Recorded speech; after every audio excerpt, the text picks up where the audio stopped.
Құрметті желі қолданушылары, бүгін бізде қонақта Әзірет Сұлтан мемлекеттік тарихи мәдени музей қорығына, ондағы Қожа Ахмет Яссауи бабамыздың кесенесіне арнайы зияратқа Сәкен Әбсеметов бауырымыз келіп отыр.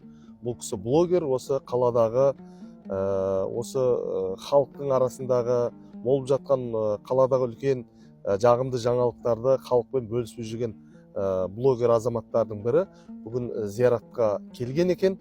Осы сәтті пайдаланып, өзіңізге бір-екі сұрақтарымыз бар, Сәкен мырза. Қойсақ дейміз, зияратыңыз қабыл болсын. Жалпы Қожа Ахмет Яссауи кесенесіне зияратқа жиі келіп тұрасыз ба? Алдымен ассалаумағалейкум, армысыздар, ардақты ағайындар, құрметті қазақ елі. Мен осы өлкенің, яғни Түркістан қаласының тумасы болғандықтан, осы маңайдың басқан топырағы мен жұтқан ауасы мен үшін өте маңызды. Сондықтан осы жердің тумасы болғандықтан, осы зиярат Қожа Ахмет Яссауи бабамызды жиі зиярат етіп тұратынымыз рас.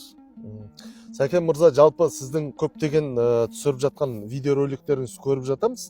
Енді алдағы уақытта сіздің жоспарыңызда осы Қожа Ахмет Яссауи кесенесіне байланысты, Қожа Ахмет Яссауи бабамыздың рухани мұраларына қатысты арнайы осы халықпен бөлісетін бір жақсы роликтер түсіру жоспарларыңызда бар ма?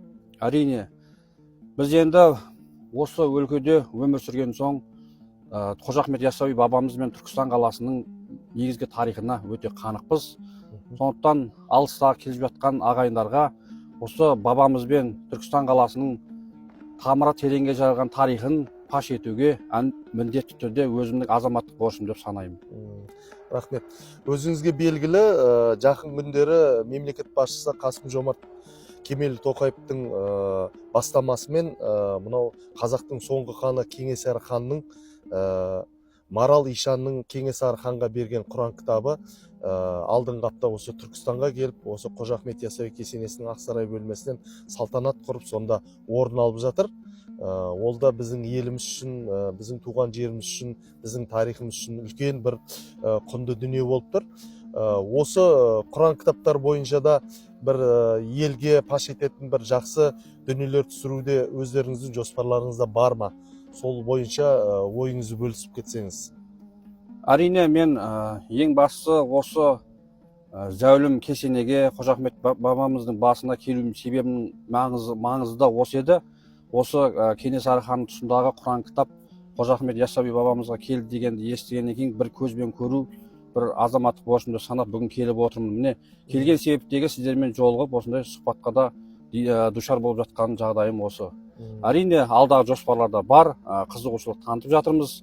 Барлық осындай күшімізді жұмыла қазақ еліне, осындай Түркістандай тарихы тереңге жайылған өлкені көрсетуге, өлкенің жаңалықтарымен елмен бөлісуге, елдің тарихын таныстыруға біз де осы қолдан келген жұмысты аямай еңбек етеміз.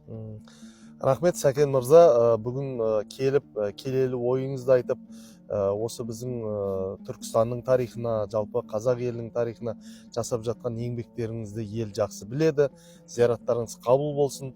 Біздің осы Түркістан туралы, Яссауи бабамыз туралы алдағы уақытта да сіздердің осы парақшаларыңыздан жақсы дүниелерді көреміз деген ойдамыз. Жұмыстарыңызға сәттілік тілейміз. Рахмет сіздерге де. Сау болыңыз.